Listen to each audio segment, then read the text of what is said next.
예, 안녕하십니까. 2부 이어서 가겠습니다. 이거 실리카, 뭐 수용성 규소에 대해서 1부는 턴오프열 TV 볼륨 8에 있고요. 지금 이것은 2부는 턴오프열 TV 볼륨 5. 이제 문제가 생기면은 지금 두 계정 다 이제 투 스트라이크가 걸려 있어서 한 번만 더 하면은 이 유튜브가 이제 계정이 또 그 영구 삭제됩니다. 그래서 어쩔 수 없이 이렇게 위험을 좀 분할해서 하나가 날아가더라도 하나는 이제 살아남게끔. 다국적 기업 진실은폐, 이게 한두 가지가 아닙니다. 이게 다국적 기업에서 벌이는 것들이 상당히 좀 심각하다 이런 생각이 드는데요.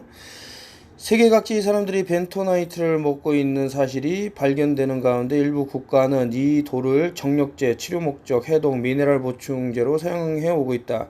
기근 때에는 구황식품으로 또 임신했을 때 사용하거나 종교의식을 이용해 왔다. 사람도 동물과 같이 본능적으로 몸에 이로운 것을 찾게 된다는 논리다. 이렇게 흙으로 와서 뭐 흙으로 이제 사람이 만들어져서 흙으로 돌아간다라는 게 예전에 한번 어떤 교수가 자 인간은 새로운 뭐 나무가 될 수도 있고 탁자가 될 수도 있고 뭐 돌이 될 수도 있고 뭐 이런 말씀을 쭉 하셨는데 나중에 모든 인체의 기관들이 이제 먼지로 변하면요 그런 데 섞이게 돼 있어요. 막 그런 뜻으로 말한 게 아닌가라는 거를 이 책을 통해서 또 느끼게 됐습니다.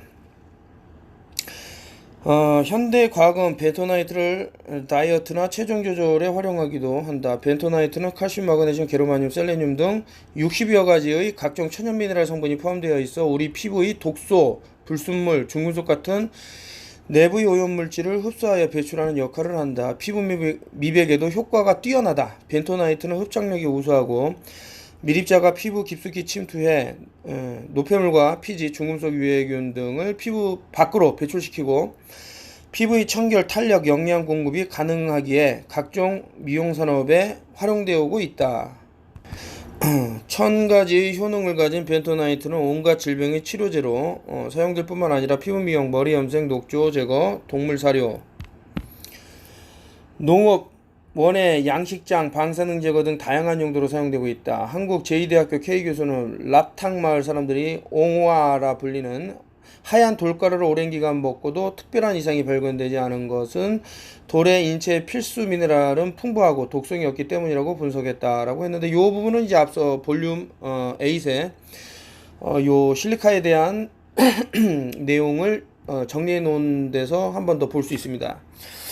그런데 1938년에 인류에 처음 소개되었던 벤토나이트가 60년 동안 사라졌다가 미국에서 1998년 다시 등장한 이유는 무엇일까? 벤토나이트가 이렇게 좋다 보니 그동안 다국적 제약사들은 전세계 고순도 천연 벤토나이트 광산을 사들여 자신들이 회사에서 만드는 약이나 화장품을 제조하는 데 사용해왔던 것이다. 그들은 벤토나이트 규산염 벤토나이트란 이름을 감추고 약치약 실리카칼슘, 마그네슘 등 미네랄 보충제로 이름을 둔갑시켜 다국적 기업이 불로장생 건강기능식품으로 소비자에게 팔아왔다라고 하는데, 이게 지금 현재도 진행 중입니다, 여러분들. 뭐 많은 것들이 있겠지만 그냥 몇 가지만 적어 볼게요. 자, 여러분들 그 pH 수소이온 농도라 그러잖아요.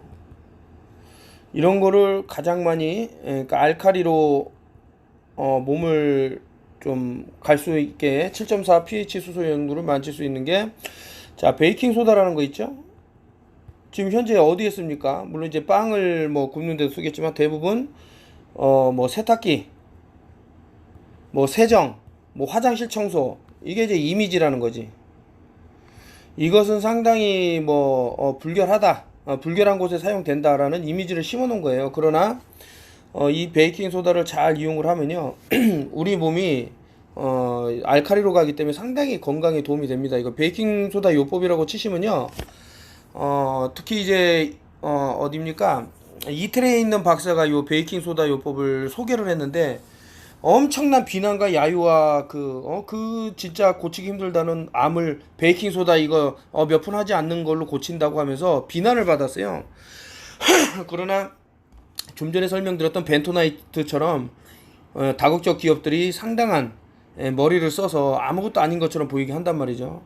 공기가 여러분들 뭐 사고팔고 이런 게 안 되니까 값어치가 없을까요? 절대 그렇지 못하다는 거죠. 그러니까 자꾸 이산화탄소를 나쁜 거라고 얘기하는 거예요. 어떻게 보면 식물에게 가장 중요한 게 이산화탄소인데. 자, 그리고 이제 뭐 제올라이트라는 것도 이 마찬가지로 베이킹 소다도 이제 광물질이죠. 이제 뭐 광석에서 캐 갖고 나오는 물질이고 100% 퓨어 100% 여기다 이제 세척력 높이려고 알루미늄을 타는 경우가 있으니까 그거는 좀 자제를 하시고 100% 중탄산 나트륨이라고 써진 거를 쓰시면 됩니다.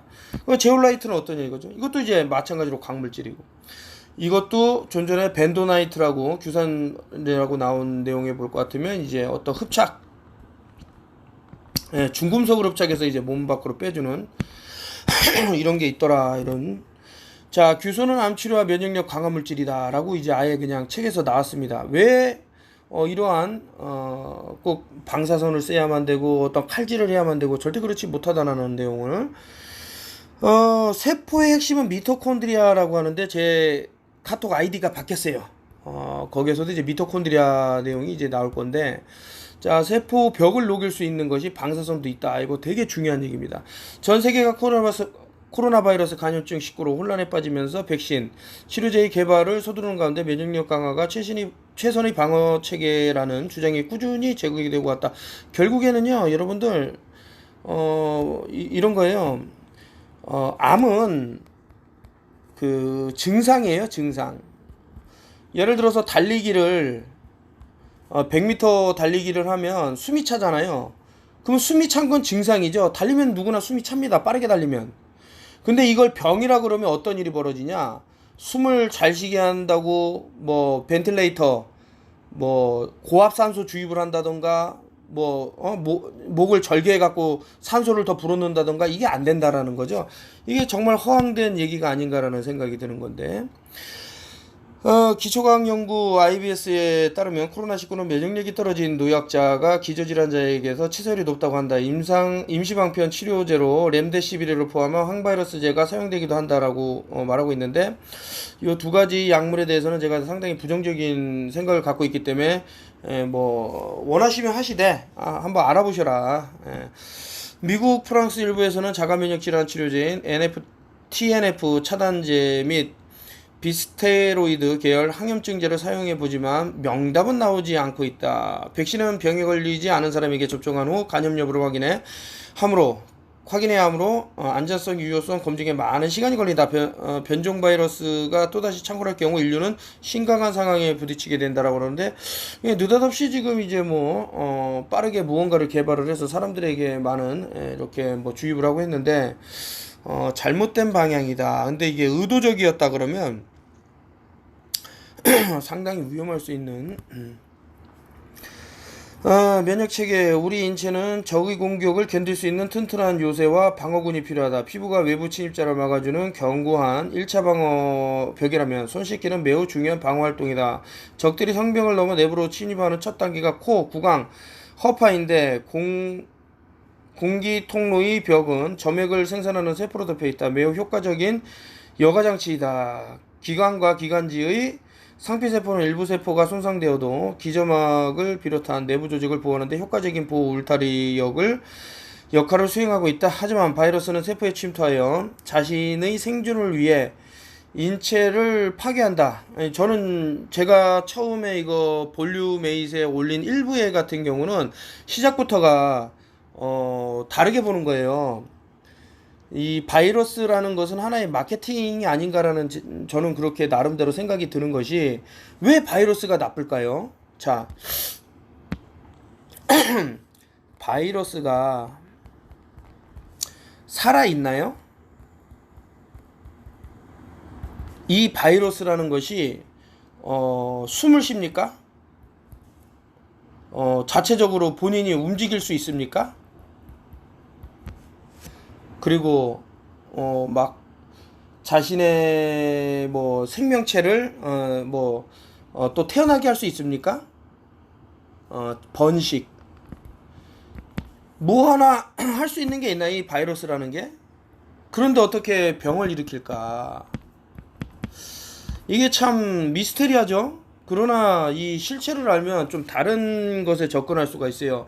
우리가 알고 있는 바이러스 실체가 실질적으로는 엑소좀이라는 것을 알 수 있다. 이 바이러스는 일종의 학설이에요. 학설, 바이러스 학설, 둥근지구 학설. 그런데 이게 지금 뭐 완전히 하나의 그 진실이라고 정의가 되는 거죠. 그래서 좀 알아보셔라. 봉안학설이 뭔지 최소한 예전에서도 말씀드렸지만 뛰어난 학설이 있어요. 봉안학설.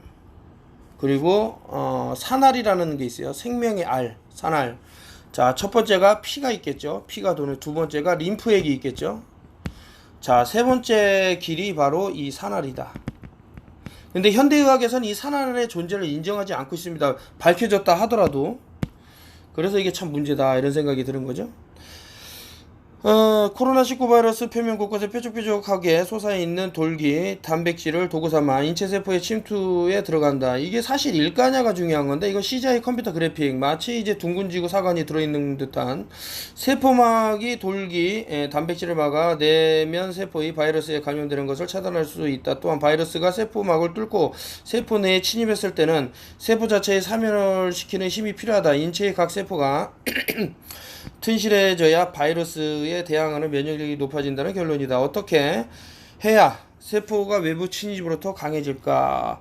의과대학 기초 수업에서 문제점을 살펴보자. 우리 인체는 구조적, 기능적 수준에서 조직화되어 있으며 각각의 유기적인 연관에 의해서 하나의 완전한 유기체를 형성한다. 인체 해부학적 구성은 세포 수준, 셀룰러 레벨, 조직 수준, 티슈 레벨, 기관 수준, 오르간 레벨, 계통 수준, 시스템 레벨 으로 이루어져 있다. 자동차로 말하면 부속품이 단위별로 모여 엔진, 뼈대 등 완성차로 만들어내는 입체적인 형태를 말한다. 이 같은 해부학적 구성과 함께 건강하게 살아있는 사람의 기관이나 세포의 기계적, 생리적, 생화학적 기능에 대해 연구하는 생리학이 우리 건강에 문제를 다룬다.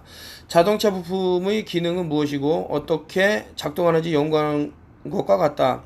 인체의 가장 기초 단위는 세포이고 인체는 세포들이 결합체로서 모든 해부생리학은 세포에서 출발한다. 질병치료의 신세계가 열린다며 유명해진 배아줄기세포, 성체줄기세포, 유도만능줄기세포 등도 세포에 관한 연구이다. 이제는 이런 줄기세포들이 인류에 공헌하기 전에 바이러스의 공격부터 막아내야 하는 현실이 되었다.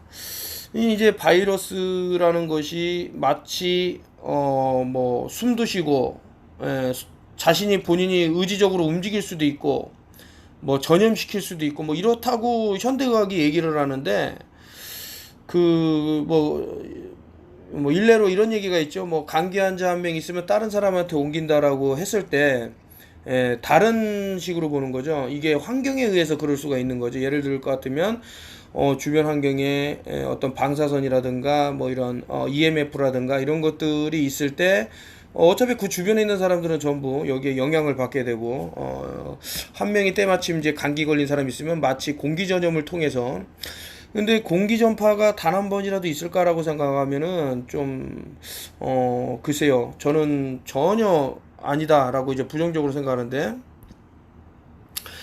모든 생물체의 구조적 기능적 기본 단위인 세포는 어떻게 구성되었을까? 세포는 세포막으로 둘러싸인 세포질로 구성되어 있으며 단백질 및 핵산과 같은 많은 생체 분자가 포함되어 있다. 각 세포에는 외부 침입자가 들어오면 포식작용을 하고 단백질을 합성, 가공,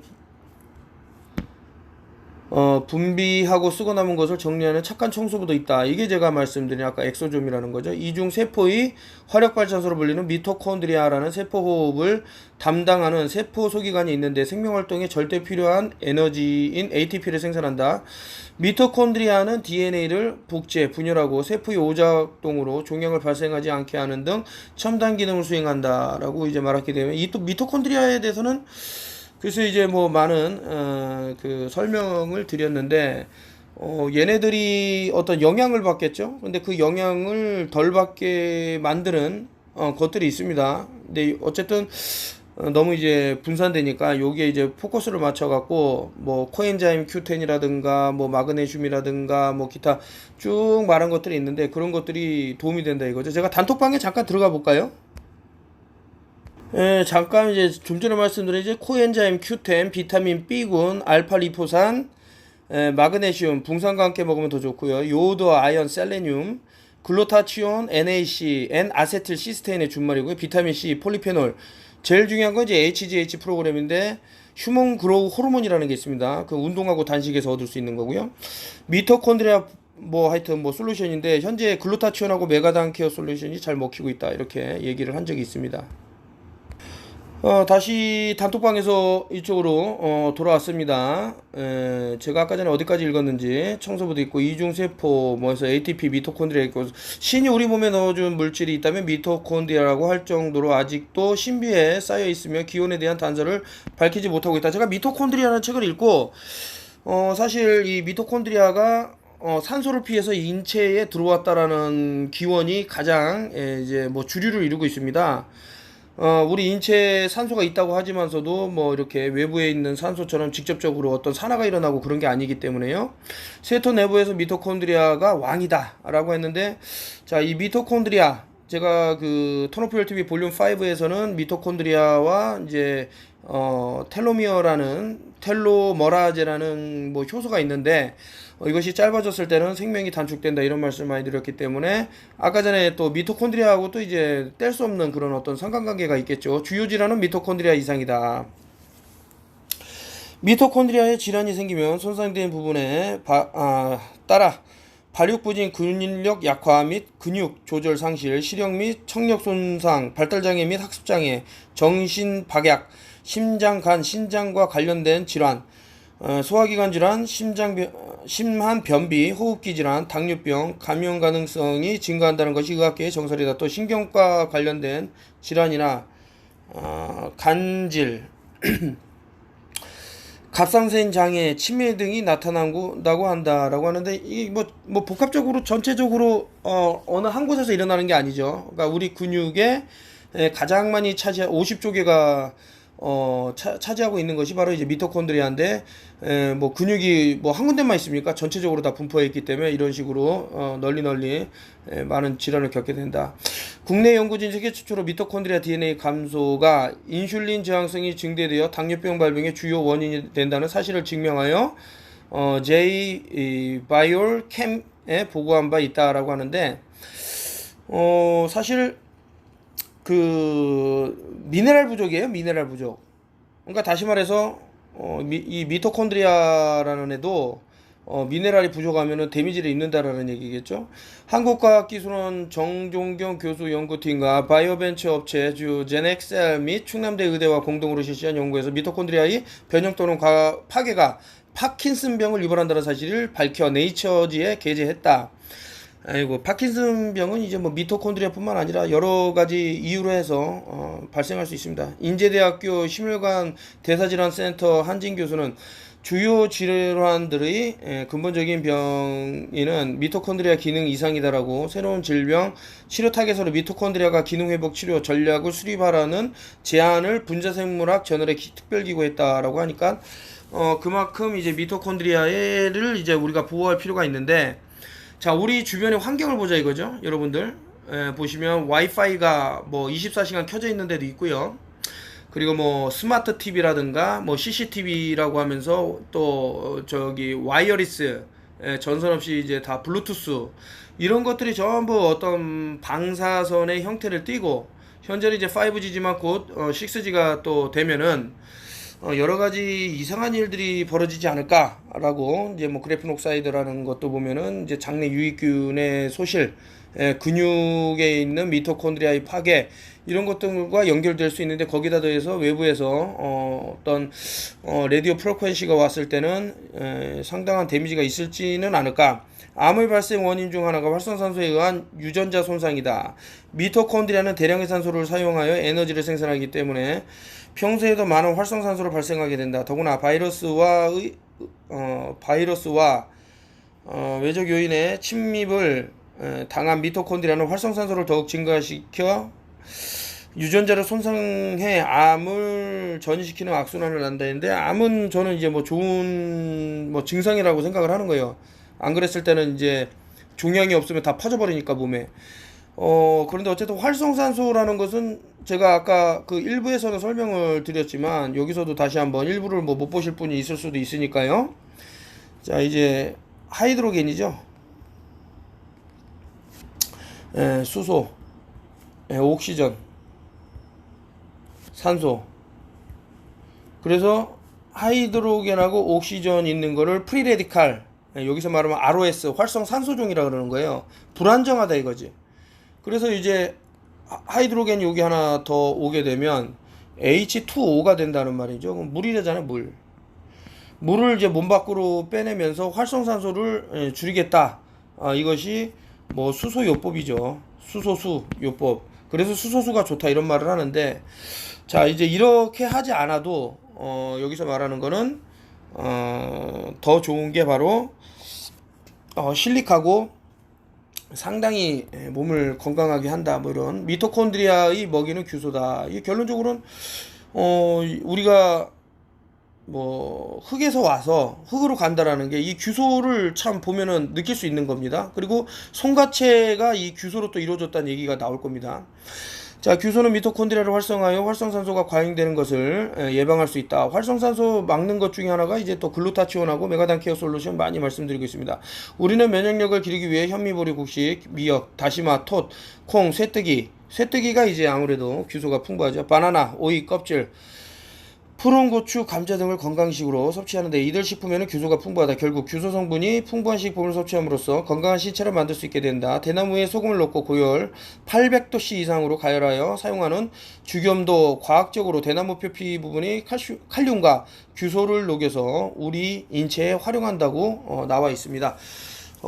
이런 것들, 그래서 뭐 인상 김일우 선생님이 빠지지 않고 말씀드리는 거, 또 혹시라도 이제 뭐 복습 차원에서 말씀드리자면, 이제 소금인데요.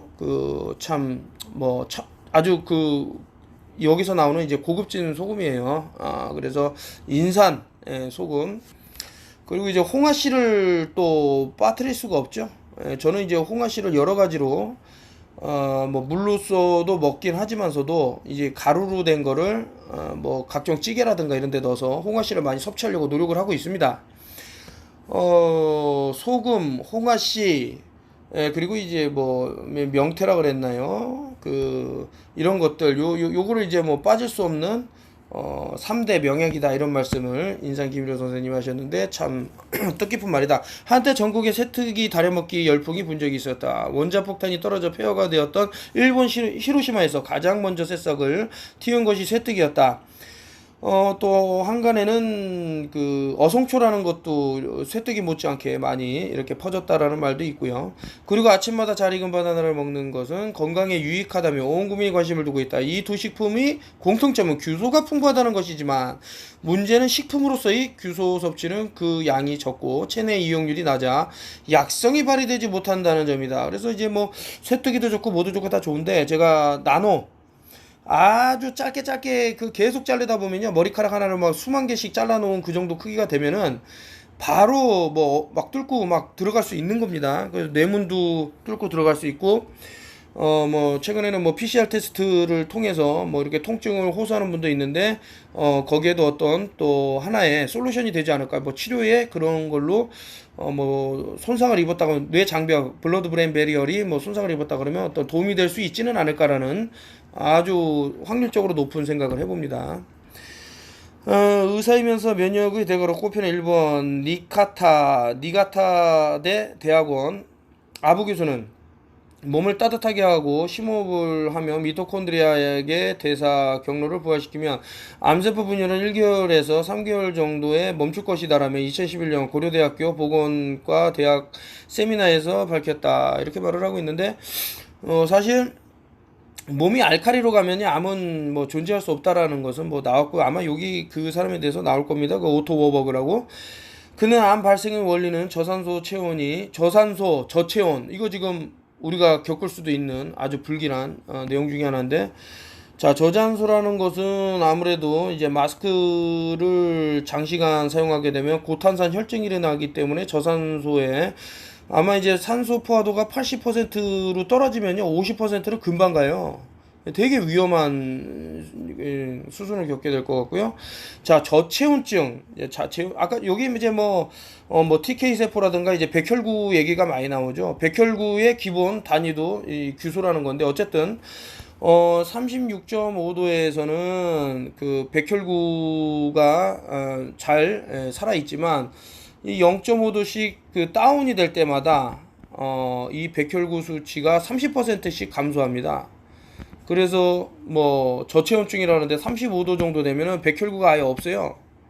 자, 우리 인체와 상당히 중요한 아부교수는 탄수화물을 원료로 당을 분해해서 에너지를 만드는 해당 제가 위인 상황에서 암세포가 증식한다는 것은 1931년 노벨 의학 생리상을 수상한 독일의 생화학자 오토 바르부르크, 제가 말씀드린 이제 오토 워버그라는 사람이죠. 연구를 통해서도 알 수 있었다라고 지적을 했다. 결론은 뭐냐? 이건 뭐 제가 뭐 많이 말씀드린 부분이지만은 뭐 pH 밸런스라는 거죠, 결국에는. 그래서 자, 여기서 0에서 14가 있다. 그러면서 이렇게 해갖고 여기가 7.4다. pH 수소이온 농도가 7.4일 때 가장 뭐 암이 없다. 이제 뭐 여기는 알칼리고 여기는 강산성이겠죠. 이 중간에서 이쪽으로 좀 넘어와 줘야 돼. 여기가 죄송합니다. 여기가 강산성이고 여기가 알칼리겠죠.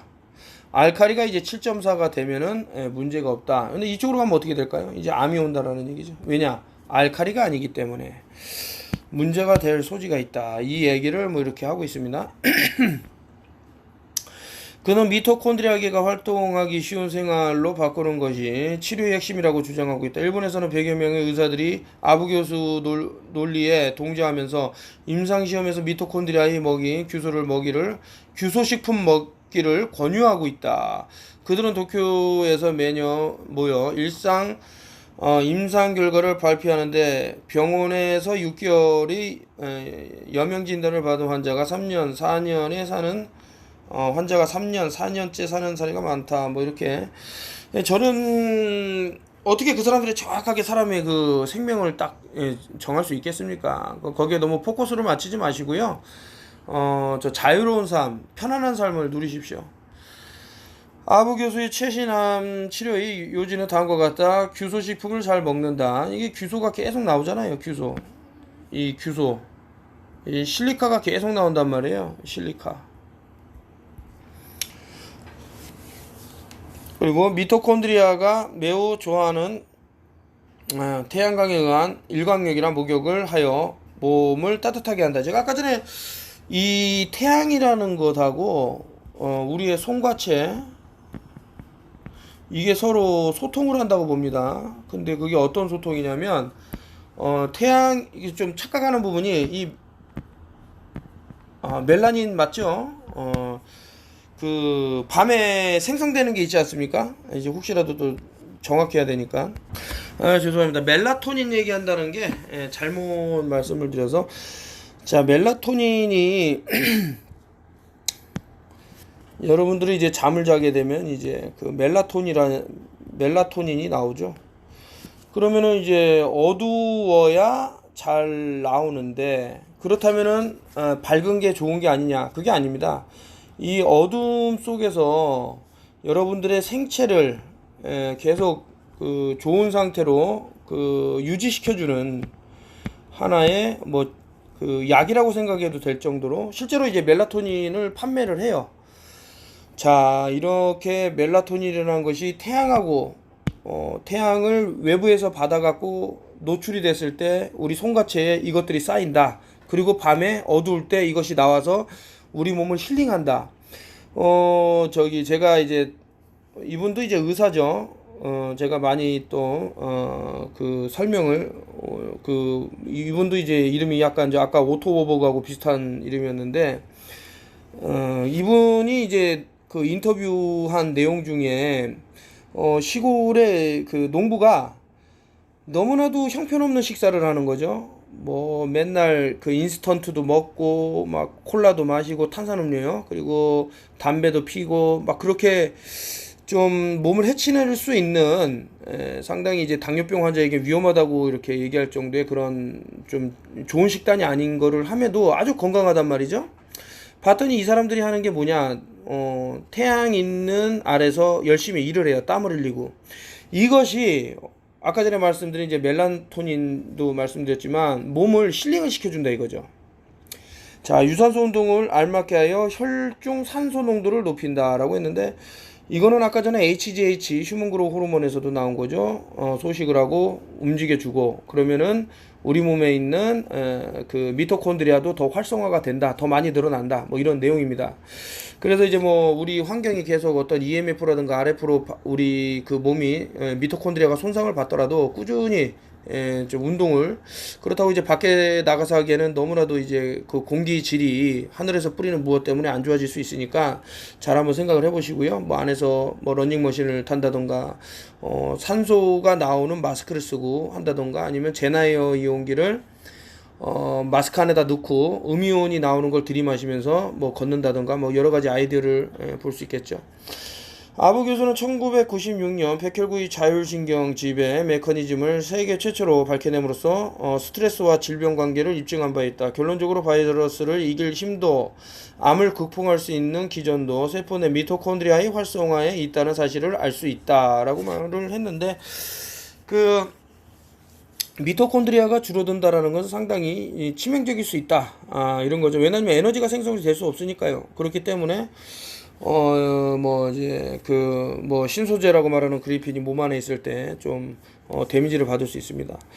일본 의약품의 실험 결과를 보면 규소가 미토콘드리아를 활성화하는 과정을 쉽게 이해할 수 있다. 실험에 따르면 규소는 인체 섭취 후 2-3시간 경과 후 혈액 내의 규소가 최고 농도로 상승하며 사용하고 남은 규소는 체내에서 축적되지 않고 9에서 13시간 사이에 소변으로 배출된다는 안전성을 입증하였다라며 The American Journal of Clinical Nutrition에서 이제 뭐 발표를 했다 그러는데, 이것도 MMS를 보는 듯해요. 미네랄 미라클 솔루션이라고. 이것도 이제 어떤 그 세균들의 세포벽을 녹이면서 그 걔네들을 살상을 하면서 결국에는 시간이 지나면은 물하고 소금하고 바뀌어갖고 몸 밖으로 배출이 되지 않습니까? 참 대단하다 이런 생각이 들고요. 실제 임상에서 보면 규소를 복용하고 2-3시간 정도 지나면 온몸이 따뜻해지는 것을 느낄 수 있는데, 아까 전에 또 TK세포죠. 백혈구가 온도에 민감하다고 했죠. 이는 체내의 화력발전소인 미토콘드리아의 연료를 공급하기 때문이다. 규소가 미토콘드리아의 먹이인 셈이다. 제가 최근에 이제 뭐 미토콘드리아 뭐 이런 뭐 내용을 많이 보면서 지금 규소를 규소에다가 뭐 아연하고 뭐 비타민 C하고 섞인 것도 먹고 뭐 또 뭐 금나노도 먹어보고 은나노도 먹어보고 막 하고 있는데 체온이 상당히 기분 좋게 따뜻해집니다.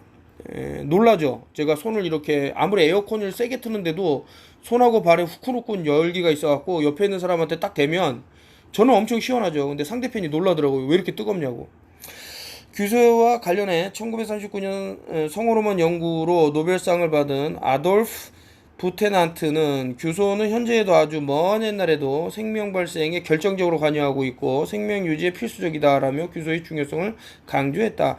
세균학의 아버지를 불리는 루이스 파스테로의 규소는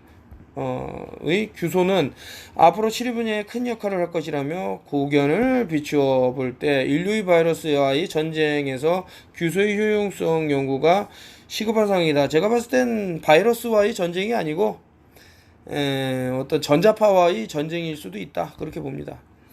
인체 필수 미네랄이라고 하는 구리, 철분, 마그네슘, 아연, 크롬, 망간, 셀레늄 등은 광물질로 우리 몸 전체의 4% 정도를 구성하면서 미량 미네랄이라고 제가 말씀드렸습니다. 생존에 깊이 관여한다.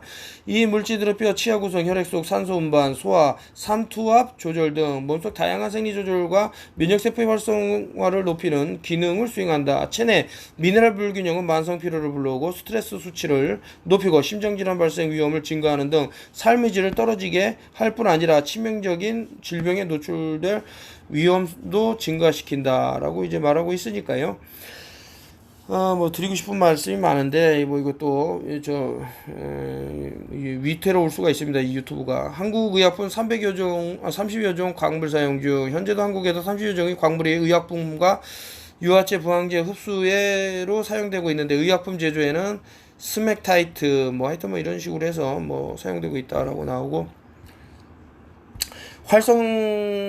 활성화시켰기 때문으로 보입니다. 특히 머리카락이 살아나고 모발 색상이 검게 변하는 현상은 모근의 부활만으로 어려운데 이는 수용성 규소 실리카가 두피의 혈행까지 개선시켜 모발의 성장을 촉진하는 것으로 분석됩니다. 제가 조만간에 사진 올리겠습니다. 찍어서 제가 모발이 상당히 굵어졌어요. 수용성 규소 실리카 복용으로 파킨슨 개선. 우리 병원이 통합적으로 받아들여 소문이 났는지 많은 환자 이거 파킨슨에 대해서는 제가 뭐 앞에서도 계속 나왔지만 어쨌든 읽어드리겠습니다. 하루는 파킨슨병을 앓고 있는 60대 여성이 내원하여 손떨림 증상이 심하고 물건 잡기가 힘들며 보행도 곤란함을 호소했습니다. 파킨슨병은 뇌신경계에 변변이 생겨 신체 기능에 문제가 발생한 난치병입니다. 현대의학은 이 증상에 몸을 부드럽게 움직이게 하는 치료제로 처방하지만 완치는 장담할 수 없는 실정입니다. 이 여성 환자 역시 약 효과가 뚜렷하지 않았고 대학병원에서 치료 불가능 판정을 받은 상태였습니다. 제가 환자에게 큰 병원에서 치료하지 않고 개인 병원을 찾은 이유를 물었더니 선생님이라면 어떻게든 해주시다라고 해서 결국엔 이제 수용성 실리카를 하루 10ml를 음용하게 권유했고 2주일 후 환자는 손떨림이 멈추고 걸음걸이가 완만해져서 여행을 다녀올 정도까지 호전됐다. 뭐 이런 얘기를 하고 있습니다. 의사인 저도 깜짝 놀랐다. 뭐 이렇게 미토콘드리아 얘기를 또 하고 있고요. 뇌세포와 미토콘드리아 기능에 문제가 뇌로 명령을 받는 신체 동작에 이상을 일으킨다라고 말하고 있으니까 뭐 댁이라든가 아니면 주변에 지인분들이 뭐 몸을 잘 못 가눈다고 하면 한번 실리카를 음용해 보는 것은 어떤가라는 뭐 하여튼 그런 생각이 드는데 수용성 규소의 강력한 황산화력이 미토콘드리아의 불균형을 개선한다는 논리입니다. 병원에서도 수용성 실리카 복용으로 파킨슨 병의 증상인 손떨림이 개선됐다는 사례가 보고되고 있습니다. 근육통, 보행불편 환자가 3일 만에 호전. 3일이면 되게 빠르죠. 20대 여성이 하지 근육통으로 겨룰 수 없는 상태였는데 환부에 수용성 규소 실리카를 발랐더니 3일 만에 통증이 사라지고 보행이 원활해졌다라고 하는데 이 실리카를 이제 또 나노로 쪼개면요 닿는 순간 뭐 피부 아래로 싹 스며드는 그런 게 있는 것 같아요. 화상 3일 만에 완치해서 이 뭐 수용성 규소를 발랐더니 스프레이 병에다 넣고 뿌려도 괜찮을 것 같고 저는 지금 그 현재 이것을 이제 그 머리에다 바르고 있는데 아까도 말씀드렸지만 머리가 되게 굵어지고 있습니다. 심상선 건선 2주째부터 호전. 건선 때문에 뭐 연락이 많이 오는데 저희 클리닉에서 심각한 심상선 건선 치료를 위해 내원했던 미국인 여성의 사례입니다. 환자에게 수용성 규소를 음용하게 하고 환부에 바르면서 치료한 결과 2주째부터 상태가 개선되기 시작했고 2개월 만에 거의 정상 상태로 호전되었습니다. 심상선 건선 치료는 난해한 피부 질환 중 하나입니다. 이 질환은 피부에 붉은 반점이 생기면서 흰 각질이 일어나고 머리와 무릎, 엉덩이 등에서 각질이 떨어지는 현상이 나타납니다. 피부에 발생하는 질환은 대부분 겉으로 보이는 증상과는 달리 속병인 경우가 많습니다. 예컨대 스트레스가 피부에 미치는 영향을 알아보기 위해서 쥐에게 과도한 스트레스를 유발한 사례에서 입증할 수 있었습니다. 실험 결과 스트레스를 받은 쥐는 경피 수분 손실이 증가하고 수분 함량은 줄어드는 것으로 나타났습니다. 또 장벽의 기능이 저하되어 피부가 벗겨지고 미세한 주름이 나타나는 것이 관찰됐습니다. 이 같은 증상은 당연하게 면역력 저하로 이어질 수밖에 없습니다. 특히 스트레스는 장내 미생물 생태에 영향을 미칠 뿐만 아니라 시상하부, 뇌하 수체, 부신, 축을 통해 스트레스 호르몬이라 불리는 코르티솔 분비를 촉진합니다. 즉 스트레스를 받으면 피부에 코르티솔 수치가 높아지면서 피부염이 발생하고 피부분부에도 변화가 생겨 피부 발진이 올라오기 쉬운 상태로 체질이 바뀌는 것입니다. 하지만 해당 환자의 경우 수용성 규소를 섭취하고 환부에 바른 결과 2주째부터 증상이 개선되고 건강을 되찾았습니다. 수용성 규소 섭취를 통해 장벽세포 조직이 재생되며 장내 미생물 상태를 복원과 장관 면역 체계 회복으로 악성 피부 질환이 개선되는 것으로 판단됩니다. 말기암 환자 생활의 질이 이제 개선됐다. 뭐 퀄러티 오브 라이프를 QOL이라고 한 것 같은데 아주 좋아졌다고 하고요. 아토피 피부병 한 달 만에 개선. 아토피 때문에 고통 겪는 분이 있다면 한번 실리카를 발라보는 것은 어떤가? 내향성 발톱 통증 12시간 만에 멈춤이라고. 손톱이 살 속으로 파고드는가 통증이 심한 60대 여성의 경우 수용성 실리카를 발라주었더니 반나절 만에 통증이 멈추는 사례가 있었습니다. 환자는 일주일 경과 후에 후도 활동에 지장이 없는 상태가 되었다고 하고요. 일주일 경과 후에요. 얼굴 피부병 하루 만에 개선. 이제 피부병도 얼굴에다 실리카를 넣어서 20대 여성의 경우 얼굴 피부병으로 병원 치료를 하였으나 호전되지 않았는데 수용성 규소 처방받아 바른 지 하루 만에 좋아졌고요. 머리와 얼굴 백선 증상 개선. 머리와 얼굴에 심한 이거 백선증으로 고생하시는 분이 있었는데 한번 이용을 해보십시오. 김희주 군께 3주 만에 개선. 거친 얼굴 피부와 변비 해결. 얼굴 화상 일주일 만에 호전. 조현병 정신분열증 3개월 만에 호전됨. 이거는 좀 읽어드리면 좋을 것 같습니다. 통합실조증 진단을 받은 맞죠? 통합실조증 20대 후반의 환자가 사례입니다. 환자는 병원약을 복용해도 개선되지 않자 휴직하고 요양 중 수용성 규소 실리카를 음용한 지 3개월 만에 증상이 호전되어 직장에 복귀하고 운동도 하게 되었습니다. 조현병은 정신과 의사들도 기피하는 병인데 저희 이론 의학적 관점에서 살펴보면 뇌의 미토콘드리아 기능 부전에 의해서 대량의 활성산소가 발생하여 발병하였다고 추측하고 있습니다.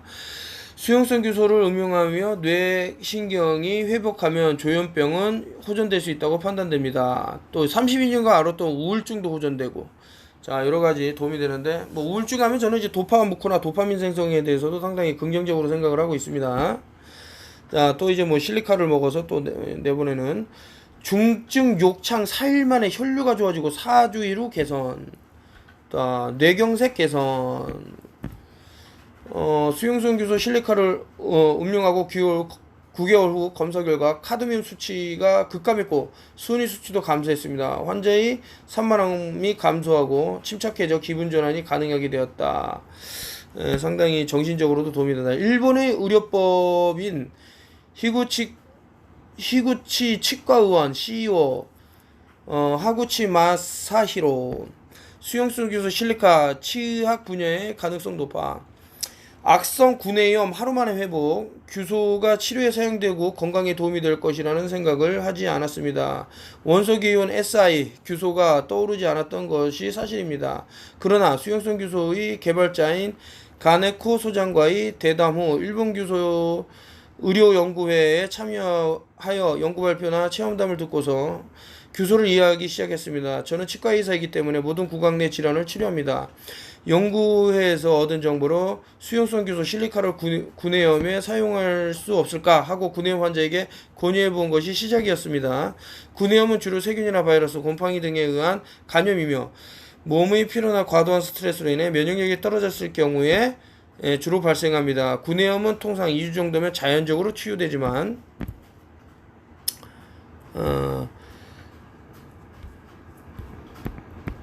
심한 고통을 수반하고 재발이 작기 때문에 평소에 예방에 신경 쓰는 것이 바람직합니다.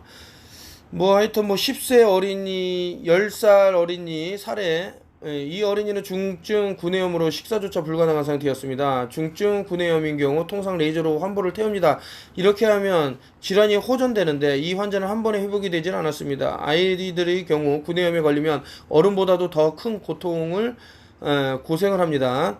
통증으로 식사를 잘 못하다 보니 자연 면역력도 함께 떨어지게 됩니다. 구강 소독을 위해 약을 처방해도 대개 구내염을 위한 가글은 상처에 자극적이라 아이들에게 기피할 수밖에 없습니다. 치아 교정 치료를 진행하고 있었기 때문에 교정기를 제거하고 치료를 진행하려 했지만 혹시나 해서 수용성 규소 실리카를 사용해 보기로 했습니다. 수용성 규소는 무색무취 무미입니다. 자극도 전혀 없습니다. 그래서 수용성 규소 실리카로 가글을 사용하게 했습니다. 수용성 규소를 입에 머금고 가능한 긴 시간 가글로 뱉지 말고 마시도록 했습니다. 다음날 놀랍게도 아이는 상당한 호전 증상을 보이며 식사도 가능해졌습니다. 어머니가 선생님 아이가 밥을 먹을 수 있게 되었어요라고 하면서 울었습니다. 뭐 이렇게 부모들이 하고 그 실리카 내용은 이렇게 이제 마감을 하겠습니다. 그리고 현재 그 제가 얼마 전부터 이제 유튜브에도 올렸는데 이제 로텍스 그 윤활유 첨가제죠. 이게 여기 이제 9가지 성능이 왜 좋아지는지 뭐 엔진이 매끄러운 표면과 효과 이것도 이제 뭐 실리카가 들어 있습니다. 근데 여기는 이제 또 다른 성분하고 들어 있기 때문에 먹는 것하고는 이제 별개로 엔진 오일과의 분산성 극대화된다. 낮은 제타 전이라고 나와 있고요. 나노 폴리시 이펙트 엔진 표면 부식 방지 기능이 있고요. 그 아형 나노 입자 효과라고 합니다. 엔진 표면을 치유한다. 멘딩 이펙트 왜 엔진 표면을 치유하냐면은 아주 미세한 그런 공간까지 구멍까지 이 200나노미터의 실리카가 들어가서 메꾼다 이거죠.